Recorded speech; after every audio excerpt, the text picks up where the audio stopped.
Pinnacle Entertainment Group presents The Game Masters of Hollow's Last Hope, featuring Pathfinder for Savage Worlds. Fast, furious, fun, fantasy. On Kickstarter now.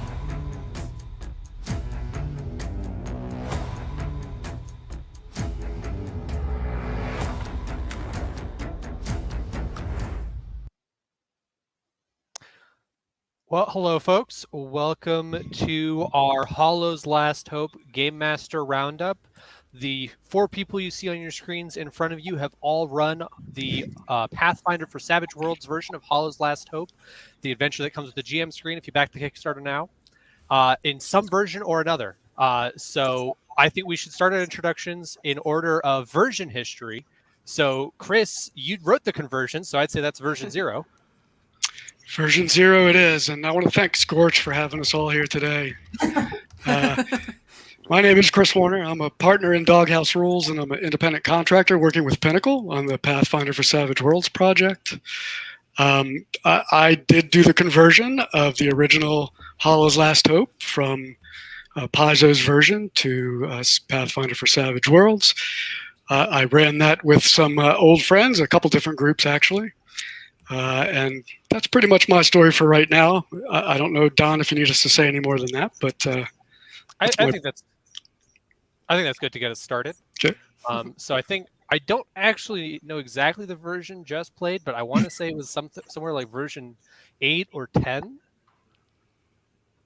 I don't know. It was pretty. It was very new when I had it. I hadn't had a lot of edits quite yet, but.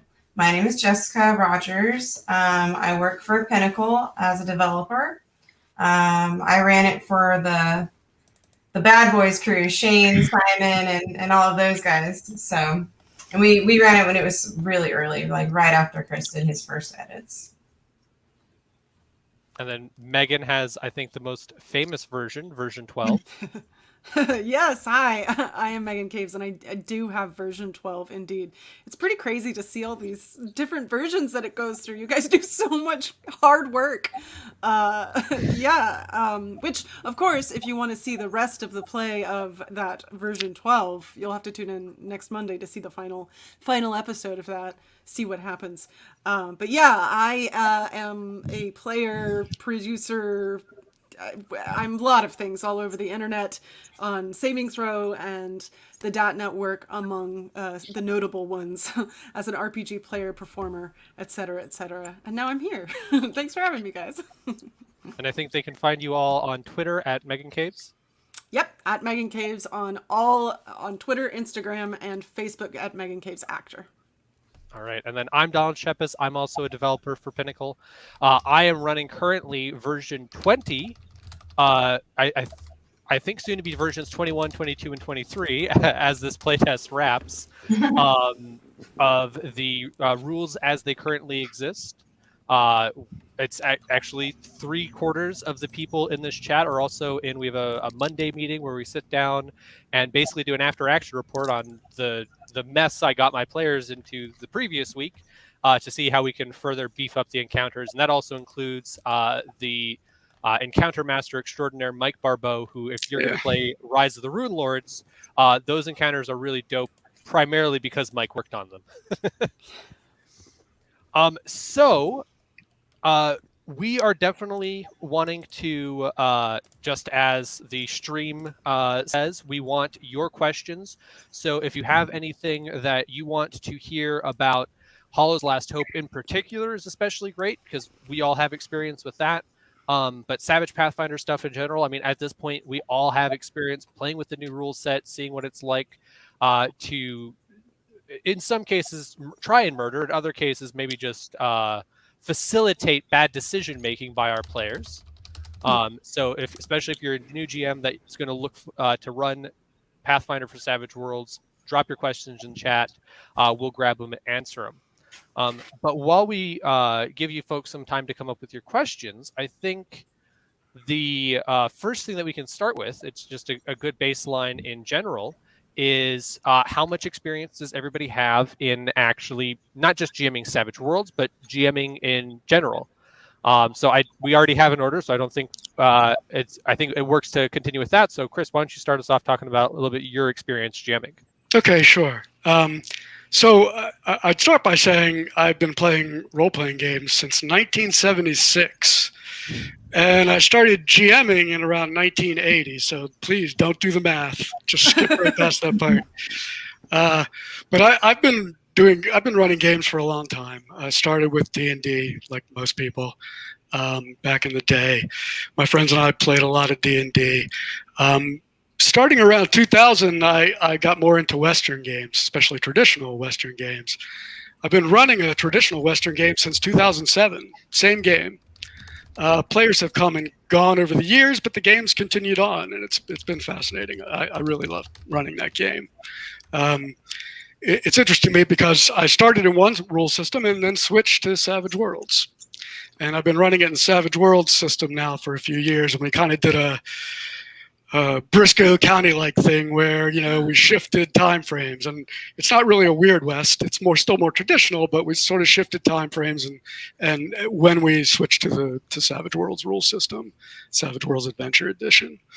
So that's pretty much the short version of my role-playing game history and GMing. I do run other things from time to time, but mostly Westerns. All right. I think to stand in stark contrast, Jess? Yes, I was going to say I'm like the opposite. I am probably the greenest GM that's here today.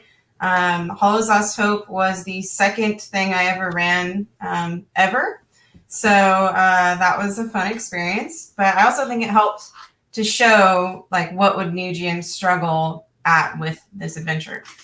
So I think it proved its purpose and worked, and it was really cool for me to learn through this new adventure.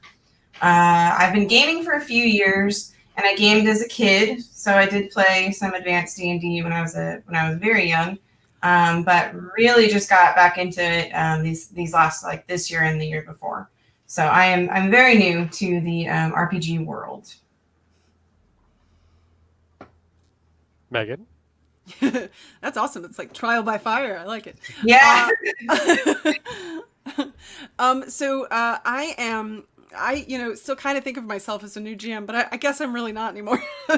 But the first system I actually ran was Magic and Mischief, which is Lasers and Feelings. And I did that for a podcast I used to be a part of, Experience Pointers, and we recorded it for the podcast, and none of it got recorded. So that was sad. But that was fun. And then the next system I ran was Rises or Resus, depending upon how you say it, which are both very rules light systems. And I was like, this is not enough for me. I need more. So I faced my fear and started running Savage Worlds. And I've mostly actually run all of my games on stream, which is kind of a weird experience because when I started playing in college, I was not. It was all home games and mostly D&D.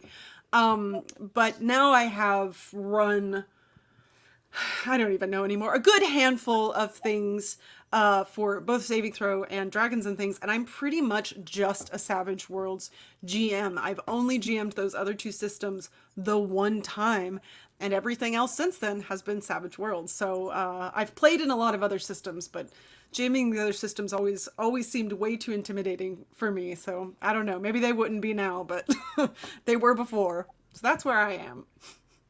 All right.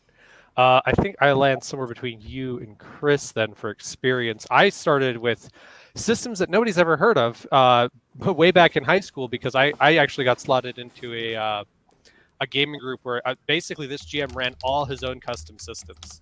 And so I did that for like 5 or 6 years before I started running my own games. Started with Pathfinder because I was a college student and Pathfinder has that SRD, which makes it really easy to start with. So I started with there, spent years running Pathfinder games. And man, at this point, I run a lot of D&D 5e because that's the new hotness. I'm really enjoying running the Edge of the Empire system for Star Wars, which I've yet to have that conversation since I started working with the Pinnacle folks. But Shane's also in the credits for that one, of course, because he's in the credits for everything. I've run that at small systems like Houses of the Blooded, Tech Noir, And then I, like Chris, I came to Savage Worlds for the Western stuff, just because nobody else quite does it like Savage Worlds does with Deadlands. So kind of we've got the gauntlet here, and for folks that are looking at Hollow's Last Hope and Pathfinder for Savage Worlds in general, that is something to kind of keep in mind. Is it doesn't matter how much experience you have with TTRPGs in general, or even Savage Worlds in specific, or Pathfinder in specific. You can come in at any level and run the game, right? And like Jess had it on hard mode. She was running for Shane and Simon and them as the second game she was ever run. And I mean, how did that experience go for you, Jess? Oh, those are my buddies. We game a lot on Wednesdays, and they graciously, I don't know how I got into that group, but I somehow was at the right place at the wrong time, and I slipped right on in, and I became one of the bad kids or the cool kids, however you want to put it. So it wasn't that intimidating for me because I knew what to expect from them as players. What was intimidating for me was trying to remember everything, because normally I'm a player. There's nothing for me to remember. I just freestyle everything I'm doing. And this time around, it was like, I have this packet, or at the time, it's not a book yet. I have these 30 pages. I have to remember all of them at once, but it was a learning curve. And the best parts that we had were when I wasn't trying to think of what was on the page, and then we just kind of like role played and freestyle. Those are the best moments for me. But I didn't struggle too hard with them. They're my buddies, and I knew how they were gonna act. Which, if that isn't the weird world Chris and I find, and you to a certain extent, Jess, find ourselves in, of like, let's spend a lot of time and effort writing all this stuff on these pages, and then probably the best experience you're going to have is when that's the furthest from your mind and you're in it and running the game. Yeah. I do see we have some questions from chat, so when those pop up on screen, we will. Okay, there we go. So from Zevon45, is Hollow's Last Hope geared for a novice or veteran party? Well, I think this is a perfect question for Chris, who I always want to say wrote the thing, converted the thing, because that's a lot of Paizo's text in there. But all of the really cool stuff in the encounters is all Chris. Yeah, I mean that's right. I mean, it's a conversion, right? We're not changing the story so much at all, really. We're taking the original Hollow's Last Hope and translating it, converting it to the Savage Worlds system, and redoing the encounters, as you said, and all that kind of stuff. So that's a good clarification. But it is just like the original Hollow's Last Hope, geared for a novice party. So your brand new novice characters is what it's set for. In the introduction, we talked a little bit about the ways that you could start the adventure. The characters could be from Hollow's Last Hope or Falcon's Hollow in that area, or they could be members of the Pathfinder Society, perhaps, who are brand new, just doing their confirmation, or maybe just finishing their confirmation in the Pathfinder Society. So it is geared for that introductory novice level, novice rank, I should say. And I'll kind of permeate your question a little bit, Zevon, because I don't know about you, Chris, but I know both in Megan and my games, we had people that were brand new to Savage Worlds playing.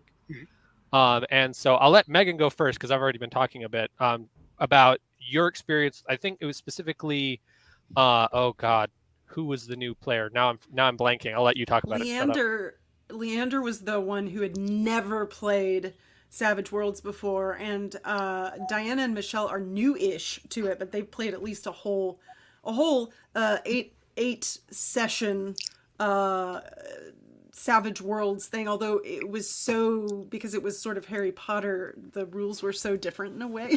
So in some ways, it was kind of the first time that they really got to see like the meat of Savage Worlds playing Hollow's Last Hope. And on my end, I have one player who's completely I think it's just like you. I've got one player who's completely brand new to Savage Worlds, and then three that are Jordan has done a lot of Savage Worlds, so I've got a little bit of a newer bunch than you. With three people who have played a little bit, and it's fun, especially watching Landauer in your game, or not Landauer, Leander.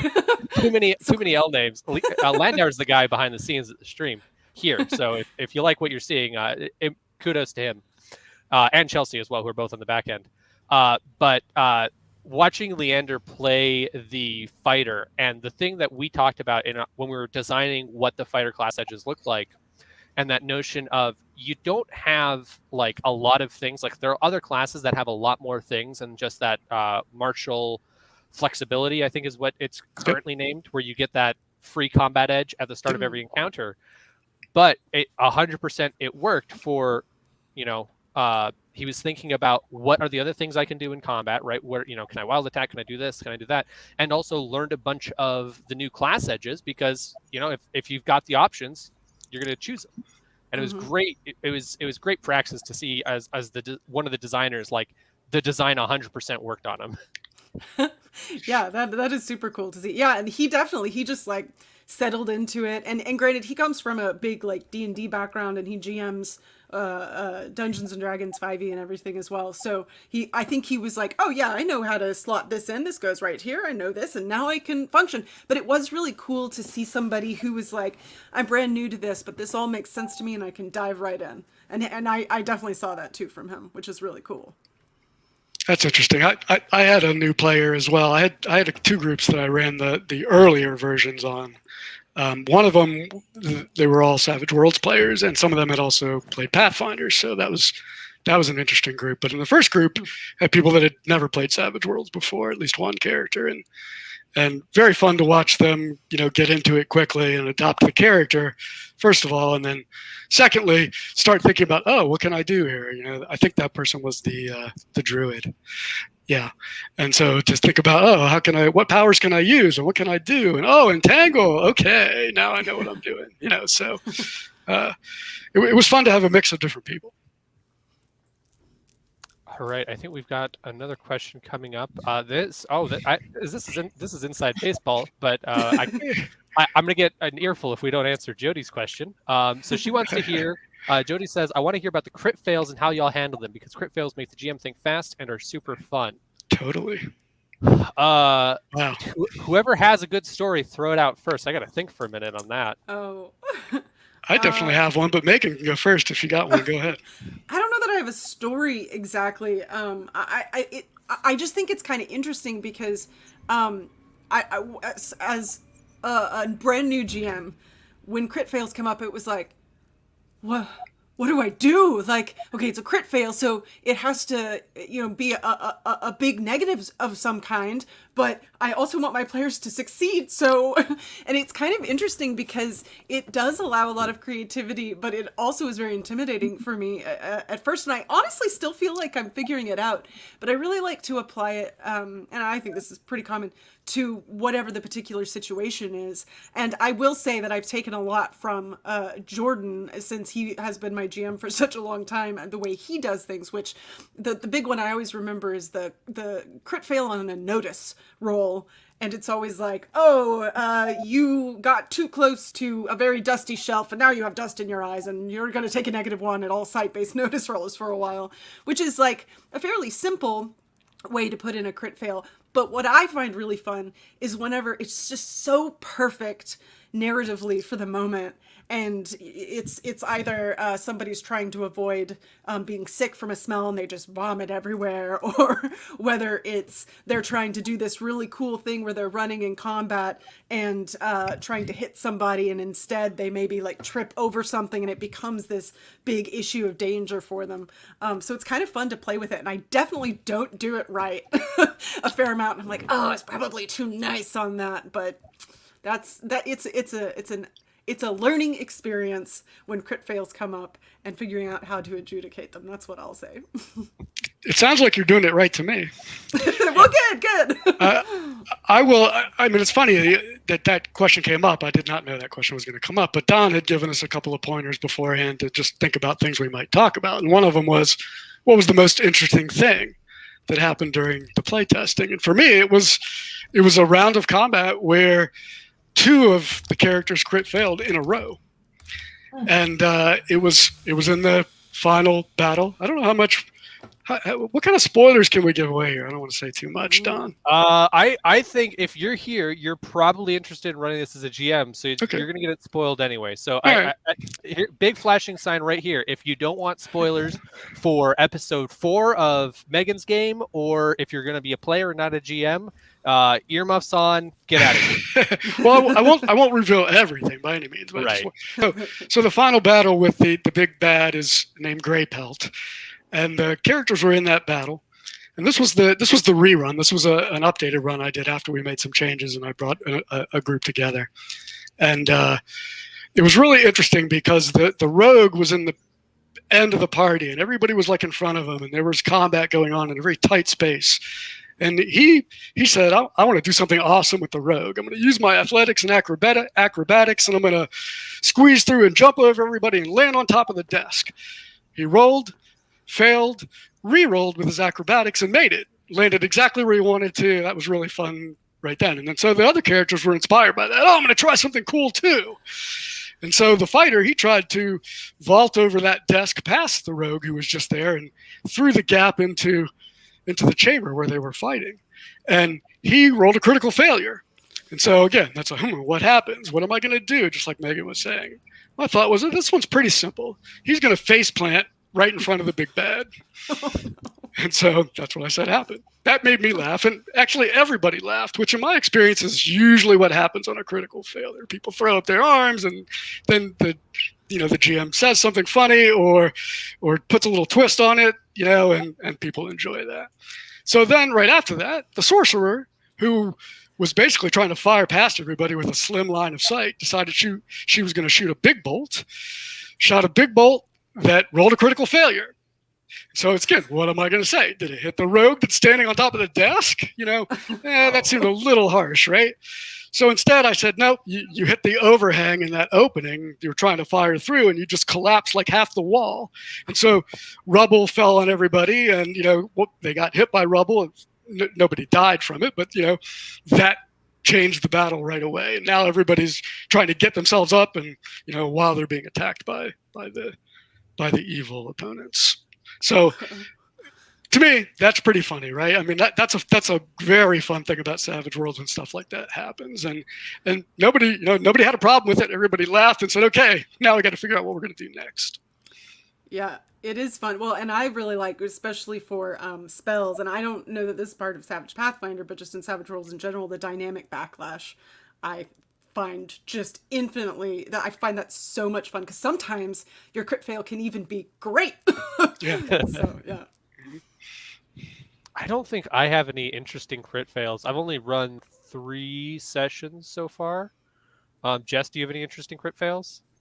No, I wish that they would have crit failed, but I don't think that they did. They were like rock stars the entire time, just like left and right killing everything. And so I was like, no, now I know what it feels like to be like, I want you to suffer. Why are you not suffering? But they were rock stars the whole time, pretty much. And I don't remember us ever having a crit fail. So. All right, that's an insight. Watch out if you're a player in Jess's game. We have another question from the Lady Jordan. How beginner friendly is Pathfinder for Savage Worlds? How beginner friendly is Pathfinder for Savage Worlds? If I can put the right emphasis on the right syllable. So I mean, Jess, you're we got the breadth, right? We got to talk about how easy is it for players, how easy is it for GMs. Jess, you're as you said, the baby GM. I didn't say that. They've named me that though, and I'll take it. Okay. I think it was a little bit difficult because I had something that wasn't fully edited yet, so that plays into it a little bit because not everything is in there that's going to be in there when it's released, but that's just this adventure. And I've only ran this adventure for Savage Pathfinder. So I don't have a whole lot of experience with Savage Pathfinder.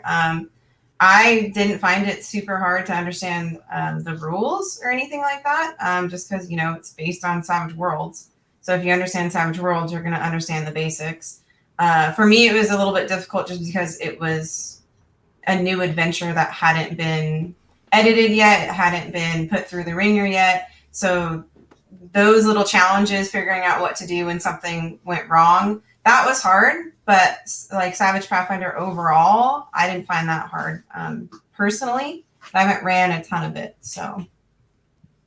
Yeah, I think on my end, my newer players coming into Savage Worlds. So I have one player. The person who's new to Savage Worlds is also pretty new to just TTRPGs in general. And I think overall, it's stuff works kind of how you would expect it to, right? So if you're brand new to TTRPGs, well, the fact that, Savage Worlds has parry and toughness, right? And you're comparing those two values. And so your parry is how hard you're to hit. Your toughness is how much damage does somebody need to do to actually deal a wound to you. And the fact that, you don't have like, I love D20 games, right? I've run D20 games for years, but that kind of notional, I've got these floating, like I've got like 20 of these points and I lose some of these points, but it's not necessarily clear what happens. Versus in Savage Worlds, like when you take a wound, you take a wound, right? It hurts, you've got a negative, and that's scary. And so I think there's a lot of those things that, while it might look like you have more on a character sheet, at least, at the very beginning when you're playing Savage Worlds, and this is also true for Pathfinder for Savage Worlds, it all has that. I'm going to use a fancy game designer term for a moment. It's ludonarrative harmony, right? It's the mechanics and the narrative actually they're telling you the same thing as opposed to telling you two different things. And that's something that I found introducing new players to Savage Worlds in general, and it's going to be the same thing in Pathfinder for Savage Worlds. Really helps people wrap their heads around a TTRPG in general. Yeah, I completely second all of that. It's really fascinating, and even my run of Hollow's Last Hope, you can kind of see players coming at it from different places. So looking at Jordan and Diana has a big background in Pathfinder, first edition Pathfinder, now a little bit in second edition. And Jordan has a background in D&D and some other things, but specifically Savage Worlds. So it's fascinating to kind of see the experience of both of them coming to Savage Pathfinder and the things that were a bit like, wait, how does this work? So I think that on the side of coming at it from a Savage Worlds player, there are a few things that you have to go, oh, okay, so this is how Pathfinder has been added in here. There almost can feel like there are restrictions by compared to what you would normally do with Savage Worlds, maybe mostly in the character, but it isn't really. It's just kind of a way to get that feeling of Pathfinder while still playing Savage Worlds. And then for somebody who's coming from Pathfinder, I personally find Pathfinder has so many rules and so many things to keep track of. I think that you almost confuse yourself because it's the actual gameplay, sort of like what you were saying, is that it is easier and it works with the narrative in my mind a lot better.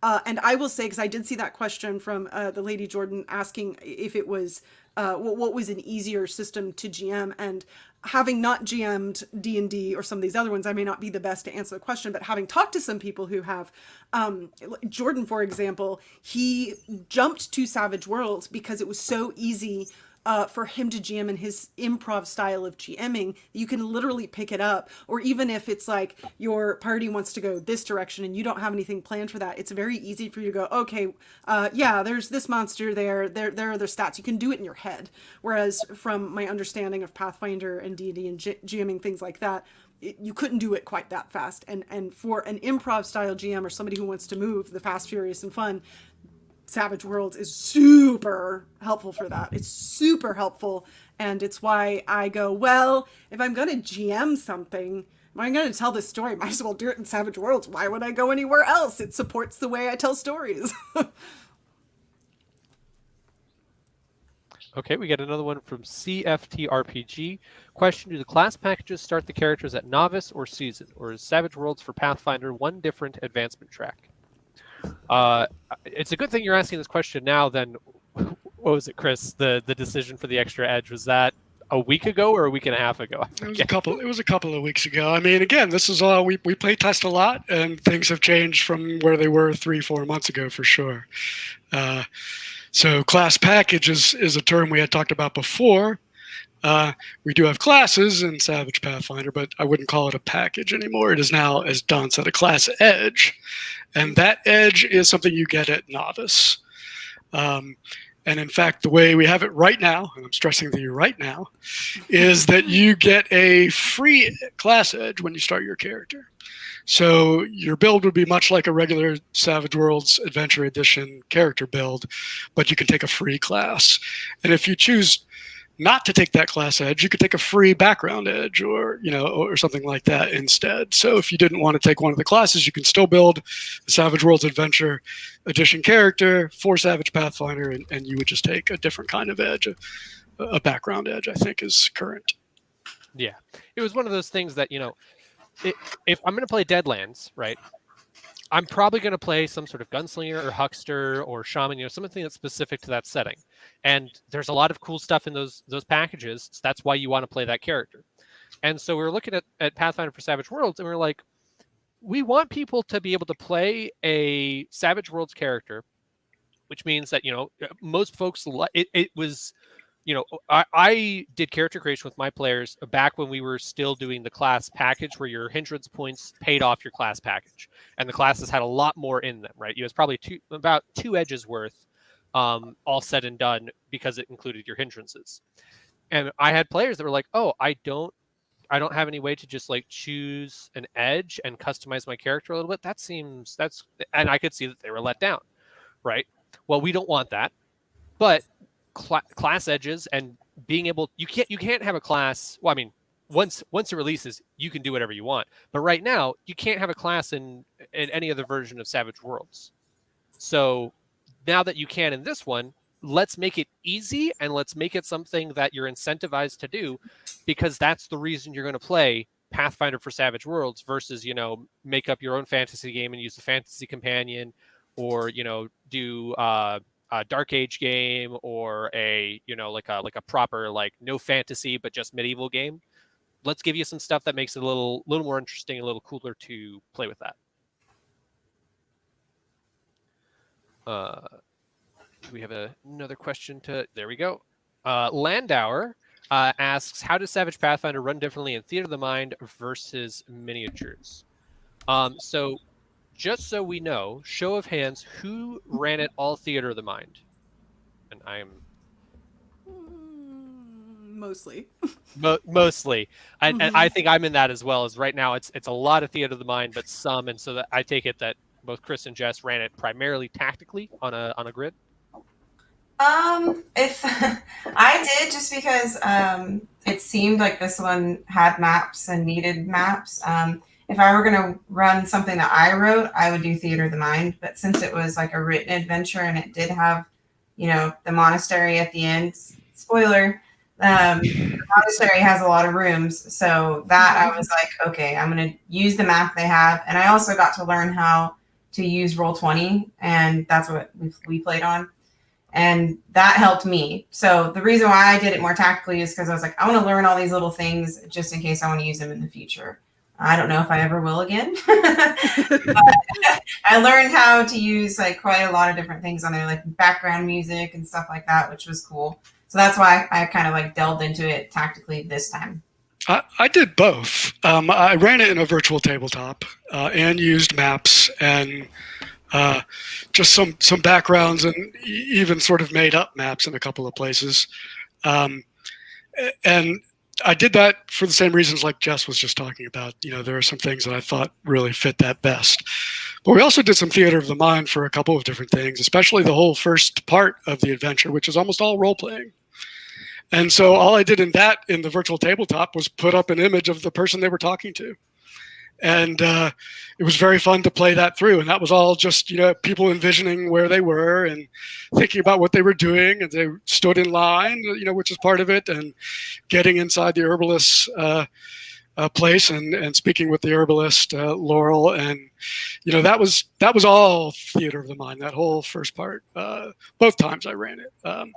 And so I did it both ways. And it's funny, miniatures, I mean, in today's world, most of the gaming I'm doing is virtual tabletop now. I'm not sitting around a table with people right now. I'd love to get back to that. But like miniatures, we're using tokens on that grid. And most of the encounters were done that way. And it's easy to do, I think. Yeah. Yeah, it was interesting. So I tend to, because this is what I spend so much of my time doing, I approach looking at something like this from the viewpoint of what's going to be interesting to watch and to interact with.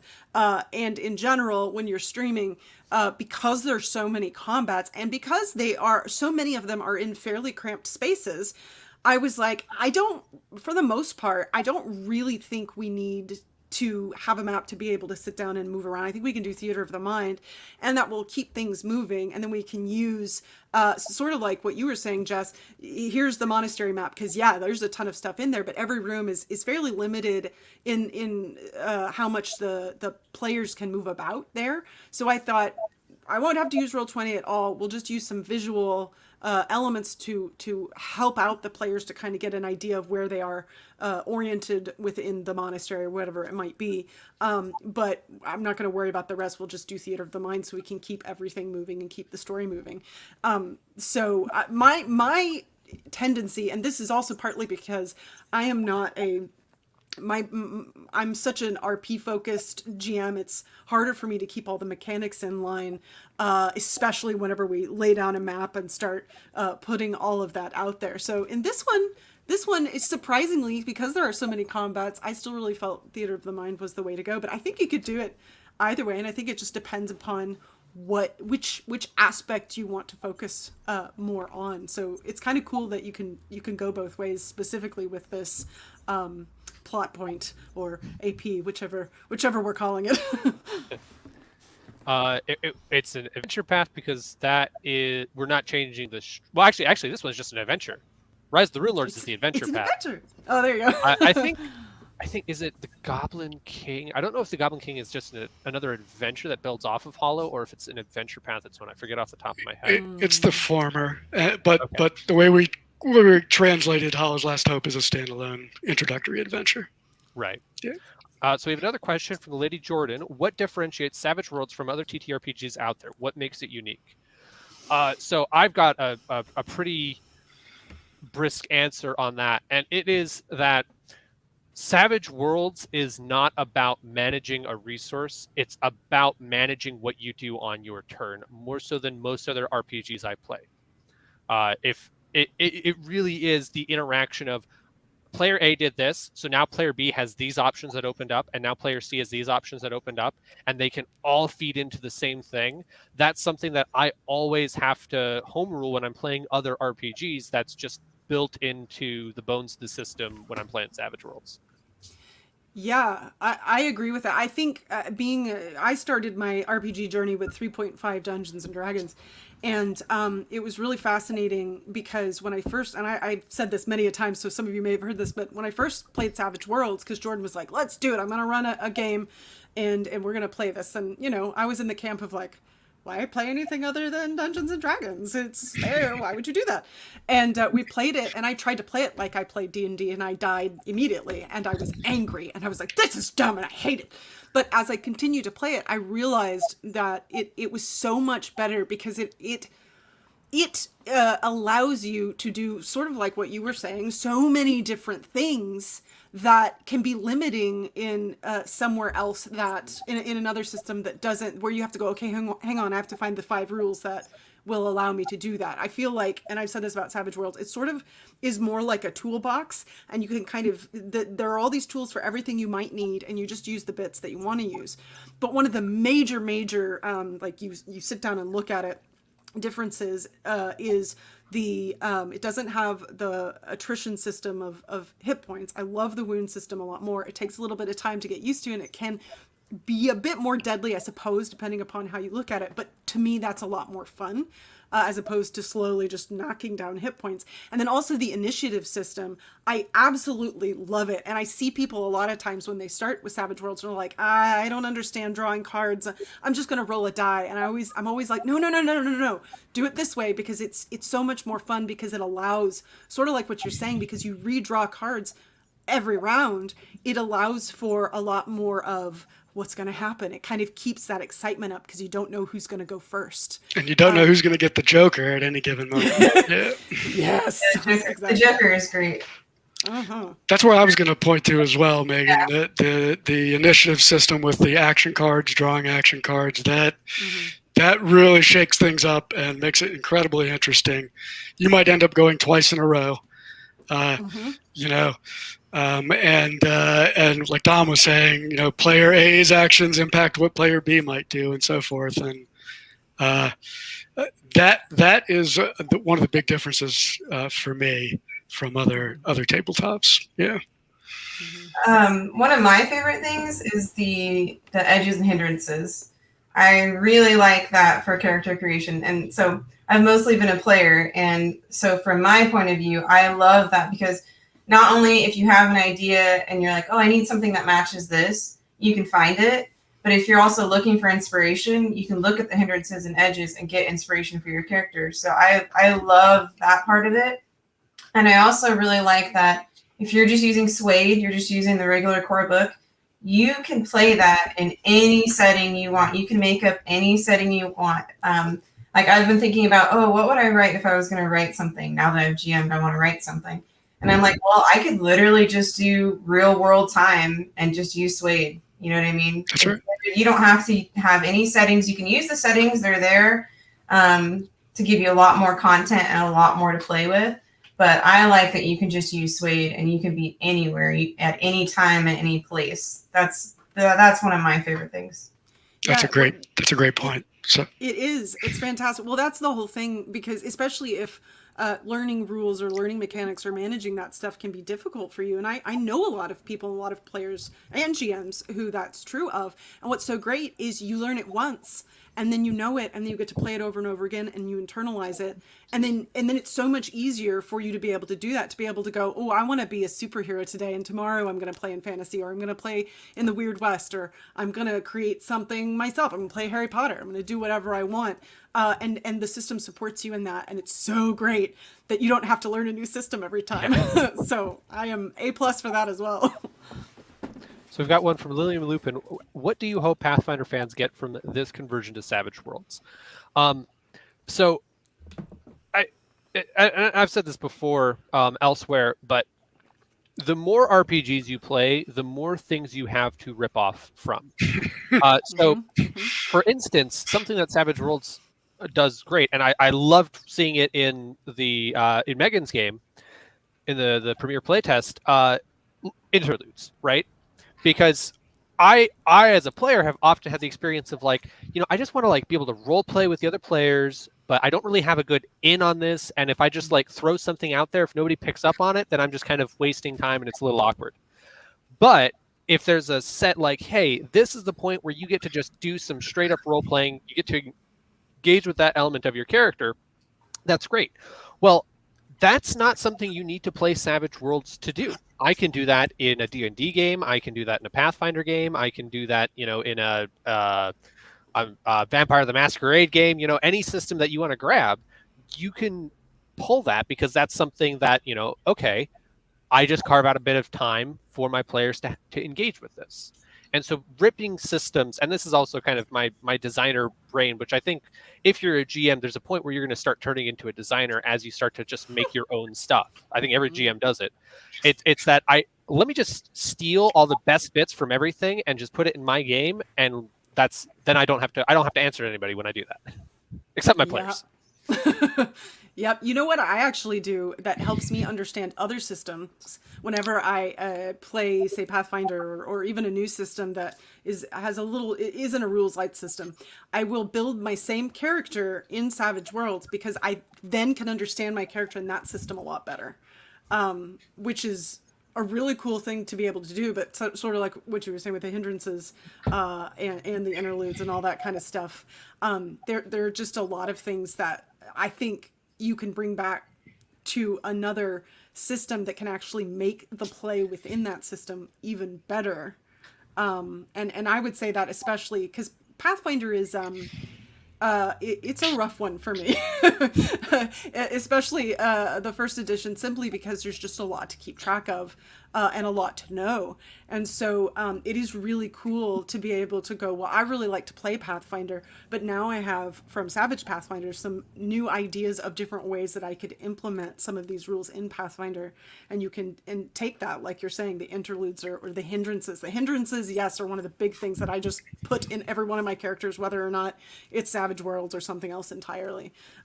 So yeah, I totally agree with that. I think there's a ton of gems that can be mined here in the way that the gameplay even runs, which I find very different from other systems. It runs, I mean, the fast, furious, and fun is the motto, but it is a very, very true and factual motto in my experience.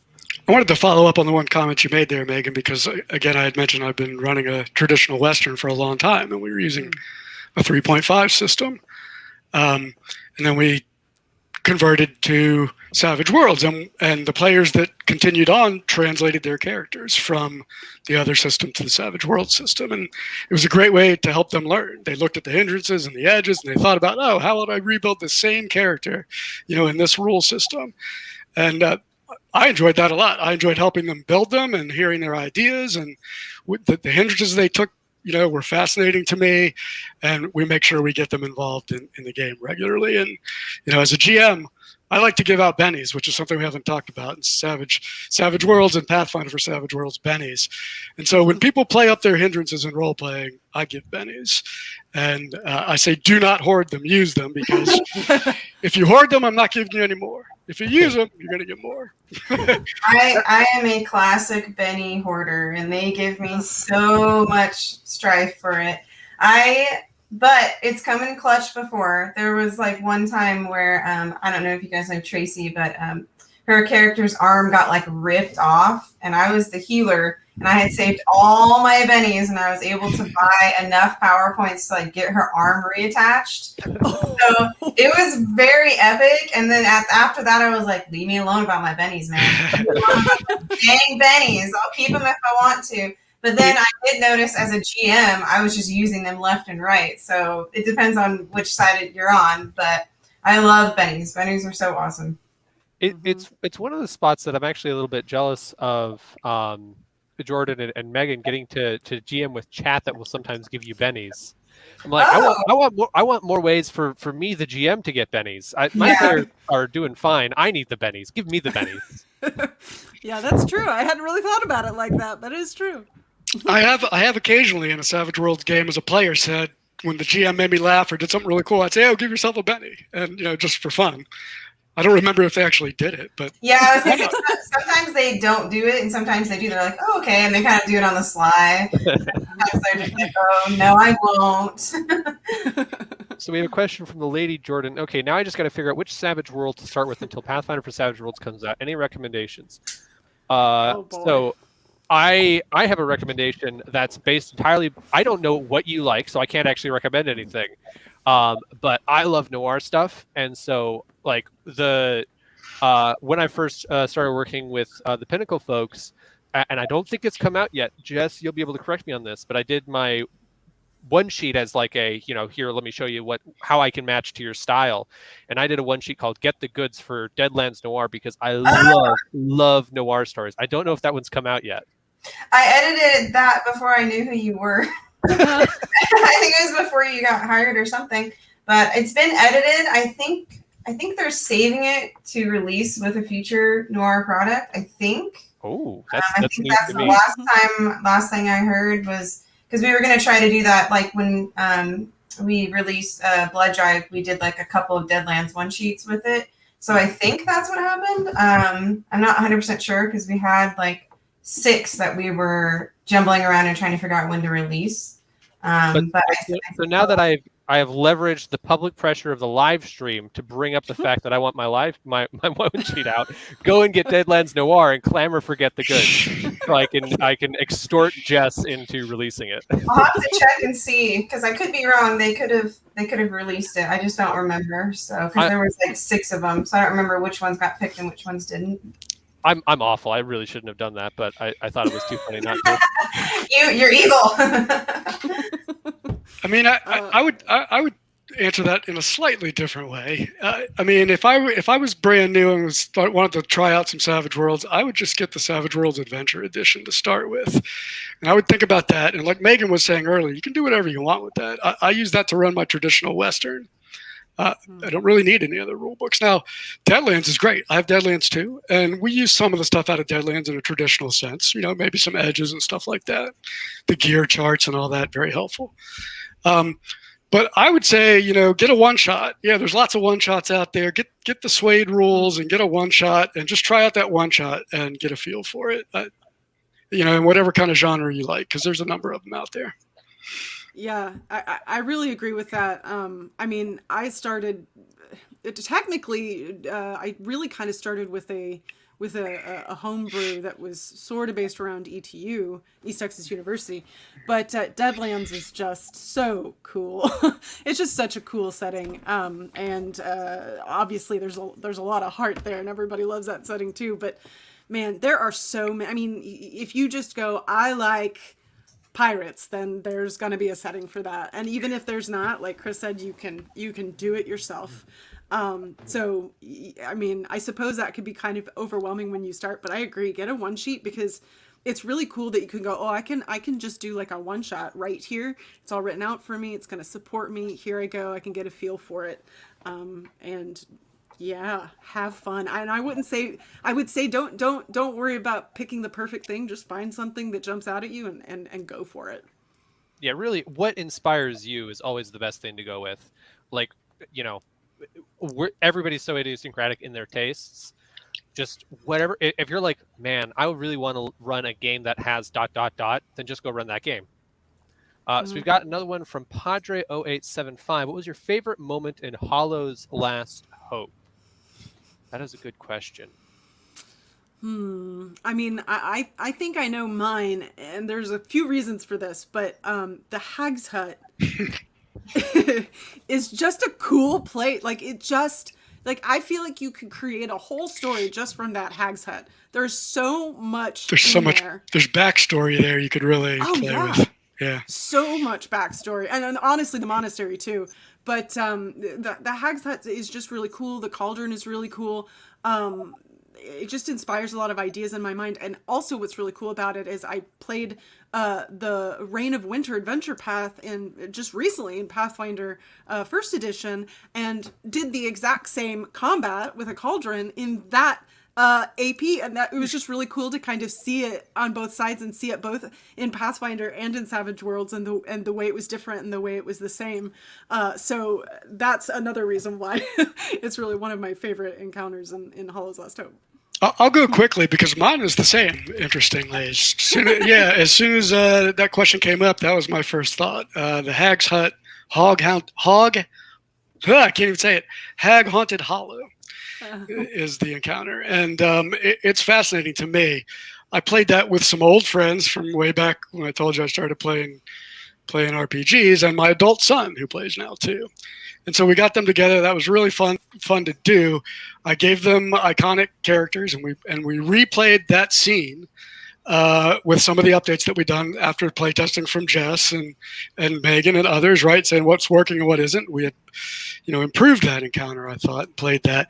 And it was really fun to watch them immediately get into character and think about what they had to do there, and think about all the things they might do, could do, and as the GM, me thinking, like Meg was saying, what can I do here to make it even more interesting than it's already written? To me, that's my favorite encounter. That's my favorite part. I'm still thinking, Jess. You got to give me more time here. Oh, okay. I've got one. I have to make sure that I have to censor myself, because my favorite part was Grung. At the point that I had it was kind of unclear what Grung's purpose was, but that he was just supposed to attack the party. So I kind of was like, oh no, they're at this part, and I don't know why he's attacking them. And so I just had him jump out and be like, I'm gonna kill you, mother, bleep, bleep, bleep, bleep. And then made him like the most foul-mouthed character possible, and everybody was like, who is this guy? And it turned into like a really funny like role-playing opportunity where they were like getting on him, and he just wouldn't give up fighting them. And like every time it was his turn, he would just give them like a yo mama joke or like something like that. And so eventually they ended up just hating him. And Simon chased him off into the forest. Everybody was like, let him go. He's pathetic. And he obviously has no friends and a hard life. And Simon was like, no, I'm going to get him. I'm going to get him. And eventually they like pulled Simon away and he ran away. But that was the funniest part for us. And it was totally off the rails, totally not what was written. But it was just hilarious because he was just never said as many good one-liners and your mama jokes than then. And so it was hilarious. That was my favorite part. So I've got kind of two answers for it. One that's not at all in the event. Well, it's kind of in the adventure, and then one that's absolutely in the adventure. So I've only gotten through in my playtest to the Grung knife tongue fight. We actually haven't even finished version 1. I'm going to run 2 versions. But in the version we're currently playing through. Okay, so inside baseball, folks, I cannot claim which version is going to be in the final adventure, but we've beefed up the Razor Crows, and so right now it's 2 Razor Crows per player, or it's going to be a swarm of Razor Crows. So using the swarm, the template from Savage Worlds. Right now I'm working through it's a bunch of Razor Crows. Well, only one player cared to actually go after Grung. And so I had him go fleeing through the woods because he didn't want to get into a fight with 4 people. And so, we got to use the chase rules, which if you haven't seen the new chase deck, you can check out one of the, I forget which numbered update it is on the Kickstarter, but you can also check out the live stream that Shane, Jody, and Simon did explaining it. But so he chased him through the woods, and then the monk character who was chasing him caught up to him, but was the only person in like hundreds of feet. And so he's caught up and he's going to fight the guy. And he's got 8 Razor Crows with him because it's 2 per player, not 2 per players you're fighting right now. So he just got mobbed by 8 Razor Crows all on him and went down like that in the first round. And so all the other players had to go screaming across trying to catch up to save them. So that was my favorite, like, as written in the adventure. I also had a lot of fun. I did a bunch of role-playing stuff at the very beginning of the adventure. I asked my players, who in Falcon's Hollow do you know? And then I went through and I role-played scenes of them interacting with this person they know. So the one that was super fun was I have a player who's playing an old man cleric who is like partially blind and deaf, and he went to visit like his nephew. And it's just this nephew trying to deal with this old crazy kooky man. That was great. So we've got another question from Brando262. Will there be more adventure paths coming out for Suede in the future? And related to that, from CFTRPG, after Rune Lords, what is the Pathfinder AP you'd hope to bring over next? So the answer to the kind of the first part of the question, are we going to be doing more? This is the answer we're giving all the time. We'd like to get the first one done first. So give us a moment. It's a lot of work. But so long as you folks want more adventure paths and the folks at Paizo are happy with what we're doing, and so far they love the stuff that we're doing, we'll keep making them. As to which adventure paths we want to see next, that is a good question. Megan, you said you were just in, I'm blanking on which adventure path you said you were just playing in. Reign of Winter. Reign of Winter. Is that the one you'd like to see next, or is there another one that maybe you're more interested in? You know, I don't know a lot of the Pathfinder adventure paths. That is actually probably... I know I've played another one and I don't remember what it was. It was a long time ago. But that one is really cool. And it would be really cool to see it in Savage Worlds because it just has such a rich... And I think this is just true of a lot of the APs, but such a rich, like, world and characters, and you're essentially trying to find Baba Yaga, so you're dealing with all of these different witches and their huts and the things in their huts and Baba Yaga's hut and all kinds of stuff. So yeah, it would be amazing to see that transferred to Savage Worlds. I think I'm also bad about this. I don't like, personally, as a GM, running pre-written stuff. I am a big, everything I run is homebrew. But the thing that I am most interested in, I think, would be us doing a version of Kingmaker. Not in so much because I love the narrative of Kingmaker, but because I would love to see our Savage Pathfinder version of those rules that sit on top of building a domain. Because I've seen some of the rules that we have for the Fantasy Companion, and those are really cool. And so I'm interested in what we would come up with for how to make that cool in a different way for Savage Pathfinder. Just because, like, again, this might be a little.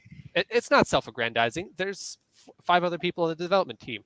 The stuff that we're coming up for Savage Pathfinder is just so cool to me as a GM and as a designer, that I just want to see us like tackle other challenges. Because this is basically a quote from Shane.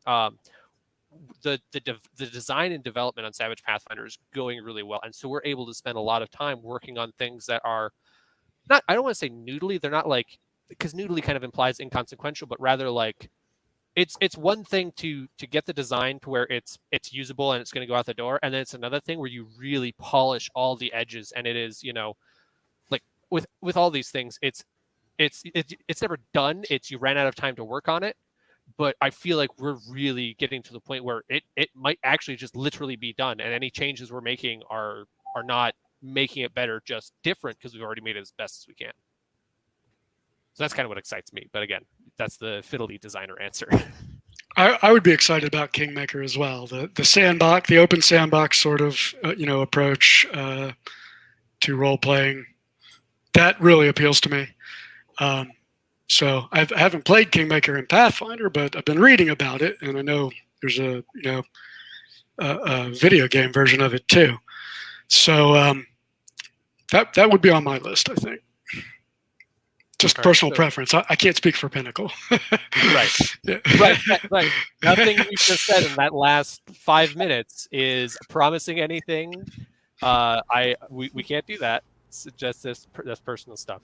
So we're going to take a few more questions as we wrap up here from Zevon45. What has been the most rewarding part of bringing Pathfinder to Savage Worlds? For me, it was watching Megan's game. It is a feeling unlike any other I can describe when you watch people use the stuff that you make, and not so much the Halls Lost Hope, because that was more Chris's baby, but a lot of the stuff we did with the class edges and cantrips and stuff. Seeing people have a lot of fun and just enjoy themselves is the most rewarding experience I think a designer can have. And I think watching Jordan be crazy as Diffle and use cantrips in those interesting ways, and see Leander really like figure out the way to fight as a Savage Pathfinder fighter, and just all those folks really knocking it out of the park, just having a blast, is 100% the best part. That's cool. Yeah, I would chime into that. I mean, I think that you're on the same wavelength as me as far as that goes, Don. It's really fun to say, for Pathfinder fans, that Galarian is the world you know and love. And you're going to get to know and love it in Savage Worlds environment now. And you're going to get to have fun, in a place that you feel comfortable in, a place that, like I said, that you know and love, with a new rule system that you're going to learn. And you're going to pick up stuff from that rule system and have fun with it. It's going to be fast, furious, fun. And as Don was saying earlier, you're going to learn from that, and maybe you'll apply that to some other game that you play. And so the idea that as gamers and gaming community, that we can put things together like that and have that kind of synthesis and synergy, to use some buzzwords, I think that really is valuable. And to me, that's rewarding. It's rewarding to know that people are going to enjoy it. I think they're going to enjoy it.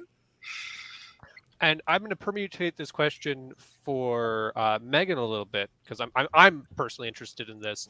What's the thing you've liked most about? What was the thing you liked most about sitting down and doing the premiere playtest? What part of that was most fun for you? And what part was, when you look back on this in a couple of years, you're thinking about what was that experience? What's going to stand out in your mind from that?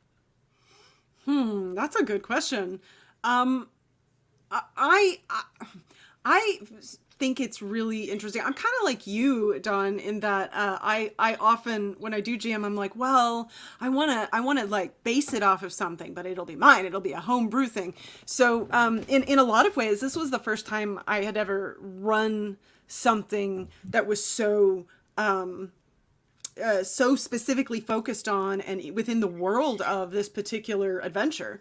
So it was really cool to kind of experience that and see what came up for me. It was interesting to be able to go, okay, I really like taking things and kind of going, okay, now how can I move these pieces around and create something that just is really exciting. And I got to do that here as well. And it was one thing that's really cool about it and can be intimidating, but is there are a bunch of random encounters, or at least there was in the edition that I ran, and that you just kind of drop in here and there. And they're not all combat encounters, but it was kind of cool for me to go, okay, I want to tie all of this together. It's kind of a puzzle to pull apart. Now, how am I going to make this part go with this part, and maybe this character, Kaira's character, will have a relationship with this guy, and then they'll fight, and it'll create all this stuff. So it's essentially taking the material of the adventure and being able to shine lights on the different parts of it by making it even more personal within the story that's being told with the particular players. So that I found really fun, and obviously it's really cool while also complicated, but cool to be able to get to play with something that is so brand new and get to kind of be a part of the process of developing that, even though it's kind of like a passive part of it in a way. So those are probably the main things, I think, among many others. But it was a cool set of tools to work within. And that really, it was an interesting experience to go through all of that. Oh, I almost knocked a drink down over here. Whew. You don't want that. I can feel my pulse, my heartbeat just shot up. So I don't know. Do we want to answer Landauer's question as the last question? I don't know that Landauer deserves the last question. I mean, if I'm being honest, I would say my head was already way too big to begin with. So, yeah. So Landauer asked, "How do you feel? I'll feel about becoming streaming personalities? Has the fame gone to your head?" I think the only one of us that could even remotely apply to is Megan. Well, all I can say is that I'm always surprised when people react that way, because I'm like, fame? What are you talking about? I'm just in here in my little apartment, and so I don't know that it's gone to my head. I guess maybe sometimes that I'm unaware of, but I just don't. It looks very different from this side to me than what I think it must look like on the other side, because I'm constantly surprised, and I will say, at least for the Wildcards crew, so are they. They always come up, they're like, this one guy sent me a message and said all this, and I didn't even know. He knew who I was. Or I know one time somebody out in Texas ran into Jordan's mom, and somehow they figured out that this was Jordan Caves Callerman's mom. I watched the show. So there's a lot of those kind of experiences that you're like, oh, okay, and trying to get a clearer idea of where you fall. So that's the closest I have to an answer for that, I think. All right. Well, I think speaking of that crew and Megan's fame and success, make sure to check out the final episode of the Hollow's Last Hope premiere playtest. Drops at 7 p.m. Eastern, 5 p.m. Mountain Standard Time on Monday, which coincides with the last day of the Kickstarter. So we're hanging our hat a lot on that, Megan. So I hope it went really well. We'll find out. Not to put a bunch of pressure on you. I already did it, so yeah, well, that's fair. Pressure gone. You will also be able to check out upcoming tomorrow at 10 a.m. Is it Pacific Standard Time? Because I think it's 9 a.m. Oh goodness. That's the hardest part. Please hold as they correct my timing. Shame. Listen, we're doing like another 4 or 5 live streams this week. So let me just pop open the email real quick to remind me. It is. Oh goodness! If I was smart, I would have opened this email up while Megan was talking. I understand the schedule's on the Twitch page. Oh, I see. Jody just said 12 p.m. Eastern. 12 p.m. Eastern. Thank you, Jody. So we will be doing a sit down with 2 of the folks from Owlcat Games, the folks that are currently doing Wrath of the Righteous. Wrath, not war. Yes, that's. I'm correcting myself. It is Wrath. I got it right. I shouldn't doubt myself. And we are going to be sitting down with Shane, and we're going to be talking about experiences working in digital games, as well as what it's like, paper versus pixels, building games in Galarian. And then also this Thursday, and check the page for when it's going, we'll be doing another hour live stream where I'll be talking about what it was like taking Pathfinder spells and converting them into Savage Worlds powers. So you can find everything on the Twitch stream page, or on the schedule page. But again, if you want to go and watch something that's really cool and really awesome, and if you want to see Michelle go off the chain for a moment, go and watch that final episode of Holla's Last Hope on Monday. So that's it, everybody. We'll just go ahead and one last time tell folks who you are, where they can find you, if you have a social media presence you want to direct people to, and we'll go in the same order as we started with. So we'll start off with Chris. Okay, so again, I'm Chris Warner. I'm a partner in Doghouse Rules. We do role-playing game stuff for a long time now. Also working with Pinnacle on this project, Pathfinder for Savage Worlds. I guess the best way to find me, even though I don't like to be found really, is on our DHR Facebook page or the DHR email. Okay, I'm Jessica Rogers. I don't have a Twitter or anything. I'm kind of old school, but if you do want to find me, I'm on Facebook under Jess Rogers. If you send me a friend request on there, I'll add you. But that's pretty much it for me. Maybe I should get a Twitter. Modern world, right? You can find me on Twitter and Instagram at Megan Caves. And don't forget the H in the name. That's the hardest part. That's part of it too. And on Facebook at Megan Caves Actor. I'm probably least active there, but it's there. And then you can find me on all over Saving Throw shows, YouTube, Twitch. Wildcards is the big thing. It did just end, but there's a ton of backlog content of Savage World stuff if you want to go see that. And then you can find me on the DAT Network. And there's some new stuff coming up there, but I do have the Department of Mysteries, which both Michelle and Diana are cast members on, and that is Rippers meets Harry Potter. It's a crazy mashup, but it's actually a lot of fun because I actually use the Rippers plot point and weave Harry Potter into that. And then I'm going to be doing a new project at the DAT Network that is going to be a series of Savage Worlds.